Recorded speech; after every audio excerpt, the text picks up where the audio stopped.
Bonjour à tous, ici Julien Petit. Fan de voitures, bienvenue sur ma chaîne. Restez avec moi, on va aborder notre sujet du jour sans plus tarder. 9 novembre 2023, 2h10 et négocier l'achat d'une nouvelle voiture peut sembler comique, comme si l'on opposait un amateur à une équipe de professionnels. Mais en établissant les règles de base dès le départ, vous pouvez uniformiser les règles du jeu. Le choix d'une voiture ne se résume pas à trouver le prix le plus bas possible. Vous ne pouvez pas vous attendre à ce qu'un vendeur vous envoie chez un concurrent de l'autre côté de la rue. Mais les bons vendeurs en savent beaucoup sur les voitures qu'ils vendent et sur les personnes à qui elles pourraient convenir, et ils se mettront en quatre pour trouver celle qui vous conviendra le mieux. Si vous êtes encore en mode achat plutôt qu'en mode achat immédiat, vous auriez tort de rejeter d'emblée ce que les concessionnaires ont à vous dire. Dans tous les cas, que vous négociez le prix par courrier électronique, que vous utilisiez un service d'achat intermédiaire ou que vous vous retrouviez face à face avec un vendeur et, inévitablement, son patron, vous finirez par vous rendre chez un concessionnaire pour signer les papiers et obtenir les clés. Lorsque vous commencez à négocier, faites-le à partir de vos positions les plus fortes, votre offre initiale, basée sur le prix payé par le concessionnaire pour le véhicule ou sur ce que vous avez établi comme étant un prix équitable. Les offres concurrentielles d'autres concessionnaires locaux ou de sites web d'achat de voitures. Le vendeur entamera probablement la conversation en mettant l'accent sur le PDSF, prix de détail du constructeur, du véhicule ou sur votre mensualité. Ne prenez pas ce détour. Si vous commencez par le prix, assurez-vous de négocier à partir du prix le plus bas et d'augmenter, et non de diminuer, le prix de détail du fabricant. En commençant par votre mensualité, le vendeur peut regrouper l'ensemble du processus, le prix du nouveau véhicule, la reprise et le financement, le cas échéant. Cela vous donne une trop grande marge de manœuvre pour créer de la confusion. Au lieu de cela, insistez pour négocier une chose à la fois. Votre première priorité est d'obtenir le prix le plus bas possible pour le nouveau véhicule. Ce n'est qu'après avoir obtenu ce prix que vous devriez commencer à parler d'une reprise ou d'un financement. Fixez les règles de base.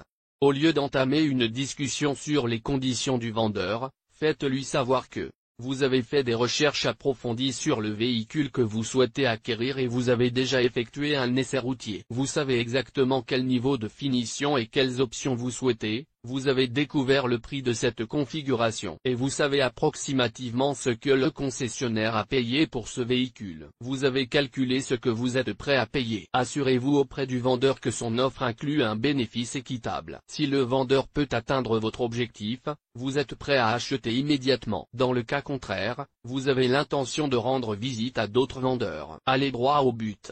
Entamez les négociations avec votre offre basse calculée à l'avance. Vous devez la baser sur le prix de transaction moyen pour le modèle et les niveaux d'équipement que vous envisagez. CR se concentre sur les prix de transaction réels plutôt que sur la facture, car nous pensons qu'ils sont beaucoup plus utiles. Cela permet d'établir un objectif de ce que d'autres personnes paient pour le véhicule dans votre région. Le prix facturé est devenu beaucoup moins significatif et ne reflète pas l'impact de l'offre et de la demande, une considération importante sur le marché actuel. Visez le bas de l'échelle des prix de transaction, disponible sur les pages de CR consacrées au modèle de voiture, en sachant que vous ferez une bonne affaire si vous vous alignez sur le prix de transaction moyen. Préparez-vous à un processus d'offre et de contre-offre. Après avoir fait part de votre offre initiale, il se produit généralement un processus de va-et-vient. Le vendeur envoie des offres au directeur des ventes et revient avec des contre-offres. Préparez-vous à ce que les offres soient beaucoup plus élevées que votre prix cible. Et préparez-vous à attendre plusieurs minutes à chaque étape. Une tactique que vous pouvez utiliser est de mentionner que vous avez des offres concurrentielles d'autres distributeurs sans les révéler. Expliquez que vous recherchez la marge la plus faible sur votre prix minimum. Vous pouvez également demander au vendeur s'il est prêt à battre le prix que vous avez obtenu auprès d'un service d'achat légitime. Si c'est le cas, dites-lui de quoi il s'agit ou,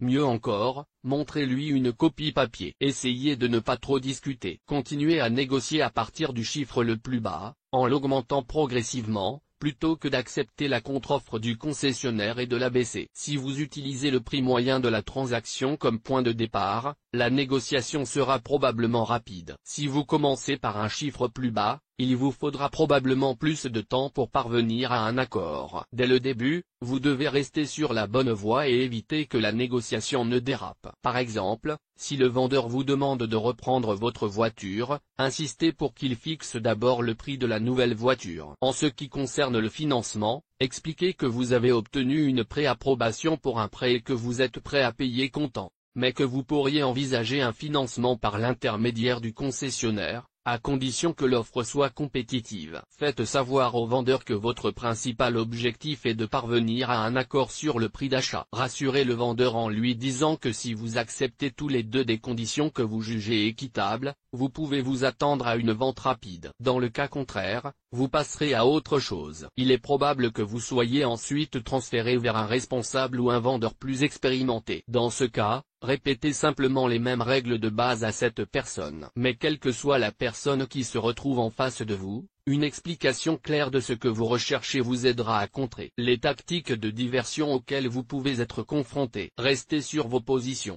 La première réaction d'un vendeur peut être dédaigneuse. Il peut déclarer catégoriquement qu'il est impossible que le directeur des ventes autorise la vente du véhicule à votre prix. Il peut même essayer de vous dire que vos chiffres sont erronés. Dans ce cas, montrez-lui une copie papier de vos sources d'information. Même si le vendeur ne trouve rien à redire à vos chiffres, il peut opposer à votre offre un flot d'objections, de supplications et de stratagèmes pour vous amener à revoir votre offre à la hausse. Étant donné que le directeur a le pouvoir réel d'approuver les contrats, cela peut arriver. Toutefois, faites-lui clairement comprendre que vous n'avez pas beaucoup de temps pour attendre. Cela vous donnera également une certaine marge de manœuvre. Après tout, le prix cible que vous avez calculé prévoyait déjà un bénéfice raisonnable pour le concessionnaire. Bien que vous puissiez augmenter votre prix cible par petites étapes, ne dépassez pas l'offre concurrentielle la plus basse que vous avez obtenue. Vous ne voulez pas donner l'impression de répondre à des pressions. Il peut être utile de justifier votre flexibilité en matière de prix. Par exemple, vous pouvez dire que vous appréciez le fait que le concessionnaire soit proche de chez vous ou que vous aimez la couleur d'une voiture en particulier. Rappelez au vendeur que vous êtes prêt à effectuer l'achat sur le champ si le prix peut être respecté. Dans le cas contraire,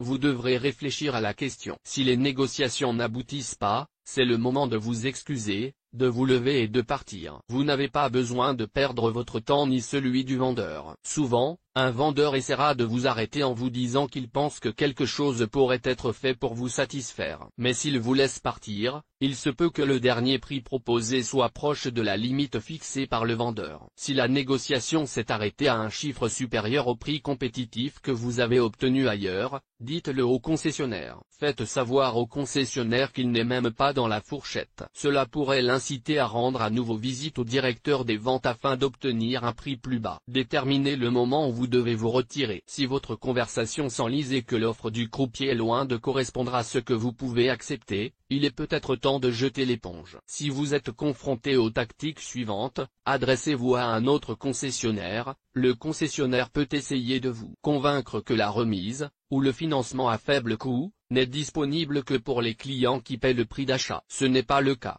Les remises sont accordées directement par le fabricant, quel que soit le prix convenu avec le concessionnaire. Ne laissez pas le concessionnaire utiliser les remises comme substitut au rabais que vous avez négocié. Sachez que certaines mesures incitatives requièrent un financement du véhicule par le concessionnaire. Le fait de payer en espèces ou d'utiliser une banque ou une coopérative de crédit tierce peut donc vous empêcher de profiter de l'offre spéciale. Le vendeur vous propose de revenir si un autre concessionnaire vous propose un meilleur prix, qu'il battra alors. Dites-lui que vous avez l'intention de conclure l'achat rapidement, que vous n'êtes pas intéressé par les allers-retours entre concessionnaires, et qu'une fois que vous aurez quitté la salle d'exposition, vous aurez terminé. Si le concessionnaire vous fait une offre finale à prendre ou à laisser, acceptez-la si deux conditions sont réunies. Le prix correspond à votre objectif et il s'agit d'un prix décent pour le seul véhicule que vous avez trouvé qui corresponde à la configuration que vous souhaitez. Sinon, pas de panique. Si l'offre est bonne aujourd'hui, elle devrait l'être encore demain. déterminez quand dire oui. Si l'on vous propose un prix qui se situe dans votre fourchette, vous devriez probablement l'accepter et passer aux modalités de reprise et de financement. Envisagez de dire merci, d'accepter l'offre par écrit et d'essayer de l'améliorer auprès d'un autre concessionnaire. Mais si le prix ne laisse qu'un bénéfice minime au concessionnaire, il est peu probable qu'il descende beaucoup plus bas ailleurs. Avant d'épuiser vos économies, tenez compte de vos préférences. Êtes-vous plus à l'aise avec un concessionnaire qu'avec un autre? Cela vaut-il la peine de payer un peu plus cher pour obtenir une voiture qui vous rendra plus heureux au volant? Tant que vous estimez que l'offre la plus chère est équitable, il n'y a rien de mal à payer un peu plus. Il est temps de parler de la reprise. Ce n'est qu'une fois que vous vous êtes mis d'accord sur le prix de la nouvelle voiture que vous devez vous intéresser à la reprise. Si vous l'avez achetée chez d'autres concessionnaires, vous saurez également ce que vous pouvez facilement en obtenir. Avec ces informations, il n'y a aucune raison pour qu'un concessionnaire ne vous donne pas au moins sa valeur de gros comme indemnité de reprise. Dites au concessionnaire que vous voulez simplement ce que vous savez qu'il vaut. Fournissez les chiffres à l'appui, ainsi que des prix imprimés provenant d'autres sources. Cela exclut toute tentative de sortir un annuaire des prix des voitures d'occasion pour que le concessionnaire puisse vérifier que vos chiffres sont trop élevés. Pour minimiser l'importance de la reprise, le vendeur peut à nouveau essayer de faire traîner les négociations et de vous épuiser par des visites fréquentes au directeur des ventes. Réduisez ce risque en indiquant d'emblée que l'accord sur la nouvelle voiture n'est pas définitif si vous n'obtenez pas une bonne prime de reprise. N'oubliez pas que si les discussions sur la reprise deviennent trop compliquées, mais que vous n'êtes pas disposé à renoncer à l'achat d'une nouvelle voiture, vous pouvez toujours la vendre ailleurs. Mais si vous comptez sur la reprise pour effectuer le versement initial, vous devrez vendre votre voiture avant de pouvoir signer un contrat pour la nouvelle voiture.